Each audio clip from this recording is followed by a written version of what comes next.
नमस्कार दोस्तों, welcome back to our series learning important organisations for competitive exams. अगर आप CDS, AFCAT, railway, SSC, state PCS या और किसी कॉम्पिटिटिव एग्जाम की तैयारी कर रहे हैं तो ये वीडियो बहुत ही इंपॉर्टेंट होने वाला है आपके लिए। इंटरनेशनल ऑर्गेनाइजेशंस के बारे में एग्जाम्स में पूछे जाते हैं और जैसा कि आप देख सकते हैं हमारा पार्ट 2 है। पार्ट 1 मैंने ब्रिक्स पे बनाया था, जिसमें ब्राज़ील, रसिया, इंडिया, चाइना और साउथ अफ्रीका के जो ग्रुप है उसके बारे में बताया था, जो कि काफ़ी अच्छा वीडियो है। आप जाके ज़रूर देखें उसके बारे में, क्योंकि एग्जाम्स में पूछे जाते हैं। और ये हमारा पार्ट 2 है। ये नाटो के बारे में आज हम समझेंगे, इसका हिस्ट्री और कंप्लीट कॉन्सेप्ट के बारे में समझेंगे। इसको हम अच्छे से समझेंगे कि कहाँ से स्टार्ट हुआ था, लिटिल बॉय क्या होता है, फैटमैन क्या होता है, वहाँ से स्टार्ट होते हुए कैसे वार्सो पैक्ट होते हुए जो है ये हमारा वर्ल्ड वार 2 के बाद वार्सो पैक्ट बना था, नाटो बना था। आर्टिकल 5 जो कि मोस्ट इंपॉर्टेंट है, attack on one is equal to attack on all, ये क्या होता है, इसका हम कंप्लीट एनालिसिस करने वाले हैं। तो स्टार्ट करने से पहले मैं अपने बारे में बता दूं, मैं हूं रोशन और मैंने मल्टीपल टाइम गवर्नमेंट जॉब निकाल रखे हैं, जैसे सीडीएस मल्टीपल टाइम निकाल रखा है, एफकैट, आईबी, एसीआईयू 2, डीएसएसबी। ठीक है, तो चलिए हम वीडियो को स्टार्ट करते हैं। तो सबसे पहले हम समझते हैं कि नाटो के बारे में। तो नाटो का सबसे पहले हम समझते हैं कि इसका हिस्ट्री क्या क्या था। तो इसका जो हिस्ट्री जो है वो स्टार्ट होता है वर्ल्ड वार 2, यानी कि वर्ल्ड वार 2। सबसे पहले हम इसका हिस्ट्री जो है वर्ल्ड वार 2 से हम स्टार्ट करते हैं। जब वर्ल्ड वार 2 का टाइम चल रहा था तो आपको पता होगा कि वर्ल्ड वार 2 जो है ये एटम बम जो यूएसए ने जो एटम बम हिरोशिमा और नागासाकी, ये दोनों पे एटम बम, यानी कि हिरोशिमा पे सबसे पहले कौन सा बम डाला था, तो लिटिल बॉय बम का नाम था, जो कि 6 अगस्त 1945 को लिटिल बॉय के नाम से जो बम था, यानी एटम बम था, उसको हिरोशिमा पे गिराया था। और नागासाकी पे फैटमैन, जो कि 9 अगस्त 1945 को गिराया था, जिसके बाद इस पर काफ़ी ज़्यादा कैजुअलिटीज़ हुई थी। उसके बाद जो है, अच्छा क्वेश्चन ये बनता है कि 1945 में जब यूएसए ने बॉम्ब गिराया था 1945 में, तो उस टाइम पे 1945 उस टाइम पे यूएसए के प्रेसिडेंट कौन थे। तो यूएसए के प्रेसिडेंट एग्जाम में पूछे जाते हैं क्वेश्चन, वो मैं बता रहा हूँ। उस टाइम पे प्रेसिडेंट थे हैरी एस ट्रूमैन। ये जो अप्रैल 1945 में जो रूजवेल्ट थे, उनके डेथ के बाद ये हैरी एस ट्रूमैन जो थे ये बने थे अमेरिका के राष्ट्रपति। And then Hiroshima and Nagasaki का जो इंसिडेंट हुआ था वो मैंने आपको बता दिया है। तो ये चीज़ आपको ध्यान रखना चाहिए। और इसके बाद जो है, इसके बाद जब ये लगभग यानी कि 2 सितंबर 1945 को जो है वो वर्ल्ड वार 2 जब जो ऑफिशियली जो है समाप्त हो गया था, कंप्लीट होने के बाद इसका जो कॉन्सिक्वेंसेस था वो बहुत ही मतलब वो था, डिवास्टेटिंग था। जैसे कि यूरोप जो है, इसके बाद जो है इसका हम ये इसमें, चलो यहाँ से मैं आपको बताता हूँ how world war 2 led to NATO. ये देखो, वर्ल्ड वार 2 एंड्स 1945 में हुआ था। इसके बाद यूरोप जो है इसके बाद बर्बाद हो गया था। जो कॉन्सिक्वेंस में क्या क्या हुआ था, कॉन्सिक्वेंसेज में सबसे पहले क्या हुआ था कि यूरोप जो है डिवास्टेटेड, यूरोप बर्बाद हो गया था। टू सुपर पावर इमर्जेस, कौन कौन से, एक तो आपको यूएसए और दूसरा यूएसएसआर। तो यूएसएसआर जो है, यूएसए जो है ये जो है यहाँ पे क्या हुआ था ना कि जो यूरोप है, यूरोप 2 भाग में बट गया था। एक ऐसा मान लो, यूरोप जो है, अगर ये यूरोप है तो अगर आपका ईस्टर्न यूरोप है और ये वेस्टर्न यूरोप है, तो इधर ईस्ट में कौन था, रसिया था। तो रसिया जो है इस पे अपना वर्चस्व कायम किया हुआ था, मतलब ऑक्यूपाइड बाई रसिया। और वेस्टर्न यूरोप है वो यूएसए के कंट्रोल में था। तो अभी क्या हो रहा था कि जो ईस्टर्न यूरोप है, यानी कि जो ये जो धड़ा बटा था, अलग अलग बटा था, इसको चर्चिल ने इस डिवीजन को आयरन कर्टेन नाम दिया था। ये भी आप ध्यान रखना, एग्जाम में पूछ देते हैं question. USA versus USSR rivalry हो गया था, ये राइवलरी चल रहा था, ठीक है। फिर सोवियत का एक्सपेंशन हुआ ईस्टर्न यूरोप में, मतलब ईस्टर्न यूरोप का जो पार्ट है उसमें मैंने बताया कि सोवियत जो है अपना कब्जा जमा रहा था। देन सडनली, मतलब इसके बाद क्या हुआ था ना कि 1948 में बर्लिन ब्लॉकेड एक मेजर इंसिडेंट हुआ था, जो कि सबसे मेन इंसिडेंट था नाटो के फॉर्मेशन का। तो जो बर्लिन ब्लॉकेड क्या था कि जो जितने भी रूट्स थे, यानी कि पानी वाला रूट हो या फिर लैंड रूट हो, वो सारा रसिया ने ब्लॉक कर दिया था कि कोई भी ताकि जो है जो अंदर बर्लिन के अंदर जो भी लोग थे। बर्लिन क्या है, जर्मनी का भी राजधानी है, capital of Germany, capital of Germany, ठीक है।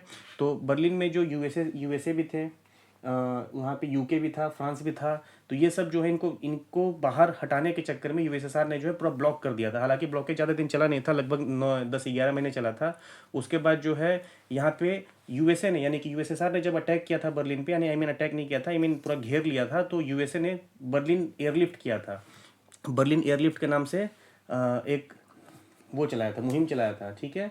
तो उसके बाद क्या हुआ, उसके बाद जब ये चीज़ ख़त्म हुआ, यानी कि जब 1949 के आसपास में जब ये चीज़ ख़त्म हुआ, ये बर्लिन ब्लॉकेड लिफ्ट हो गया था, यूएसएसआर के जब फेल हो गया बर्लिन ब्लॉकेड, देन ये लिफ्ट कर लिया था 1949 में, लिफ्टेड इन 1949। देन उसके बाद हुआ कि जो भाई ये फियर ऑफ सोवियत एग्रेशन होने लगा, कि जो सोवियत है वो काफ़ी ज़्यादा ये एग्रेसिव हो रहा है, कुछ भी कर रहा है, लड़ाई झगड़ा हो रहा है। तो इस टाइप के चक्कर में फिर क्या हुआ कि इनको नीड हुआ कि एक कलेक्टिव सिक्योरिटी की हमें ज़रूरत है। तो वहाँ से जो है एक नाटो का दिमाग में आया कि हम एक ऐसा अलायंस बनाते हैं जो कि हम सब लोग मिल के रहेंगे, attack on one is equal to attack on all माना जाए। तो ऐसे करते हुए यूएसए प्लस अदर मेंबर्स जो थे, यानी कि उस टाइम पे 12 मेंबर्स थे, यूएसए एंड 11, इन्होंने मिल के एक नाटो साइन किया।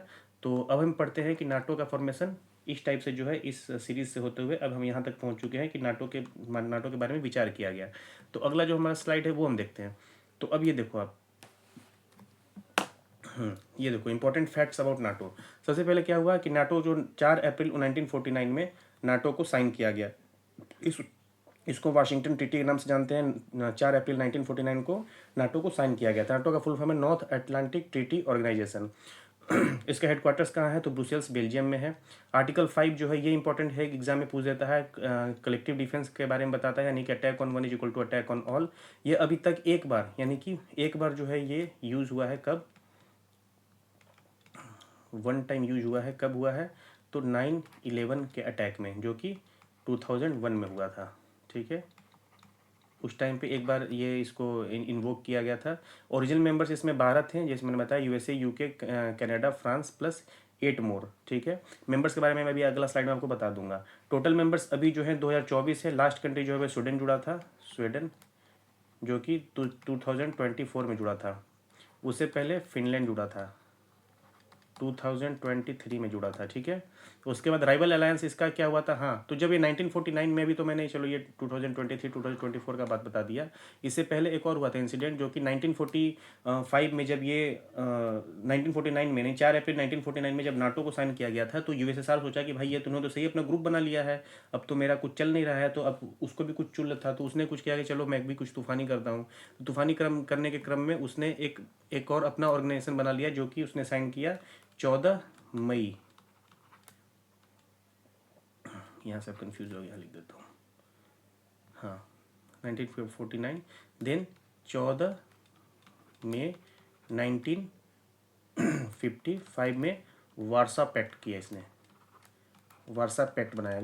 इसने भी अपने 7 और कंट्री के साथ मिलके, यानी कि यूएसएसआर प्लस 7 मोर कंट्रीज, यानी सोवियत यूनियन प्लस 7 मोर कंट्रीज, यानी टोटल इसमें कितने कंट्रीज थे, 8 थे। 8 8 मिलके जो है वारसा पैक्ट साइन किया 14 मई 1955 में। ये क्या था वारसा पैक्ट, तो ये अपोजिट था किसके, यहाँ पे आप इससे पढ़ो, देखो नाटो ये है, वारसा पैक्ट ये है, ठीक है। ये यूएसए लेड था नाटो, जो मैंने बताया, जिसका हेडक्वार्टर वाशिंगटन डीसी में है। अभी भी जो नाटो का हेडक्वार्टर जो है ब्रुसेल्स बेल्जियम में है। साइन हुआ था वाशिंगटन डीसी में, इसीलिए इसको वाशिंगटन ट्रीटी के नाम से भी जानते हैं। और इसको मैंने बताया था नाटो के बारे में जितने भी चीज़ें कि एक बार इन्वोक हुआ है। वारसा पैक्ट जो कि 1955 में साइन किया गया था, जो 1955 में, फुल फॉर्म इसका नॉर्थ अटलांटिक ट्रीटी ऑर्गेनाइजेशन, इसका वारसा ट्रीटी ऑर्गेनाइजेशन। उसके बाद इसके लीडर कंट्री, इसका यूएस था, इसका सोवियत यूनियन था। मेंबर कंट्रीज में 12 थे, लेटर एक्सपेंडेड, अभी 32 कंट्रीज हो चुके हैं। इसका 8 कंट्रीज था। Purpose defence against Soviet threat, यहाँ पे था काउंटर नाटो, मतलब नाटो के काउंटर में इन्होंने बनाया था, ठीक है। मेजर ऑपरेशंस कोरियन वार, इंटरवेंशन कोसोवो, हंगेरियन रिवॉल्यूशन, ये सब किया है इन्होंने। हेडक्वार्टर्स का ब्रुसेल्स बेल्जियम में, मॉस्को यूएसएसआर में। इसका वारसा पैक्ट का जो हेडक्वार्टर्स है वो याद रखना आप।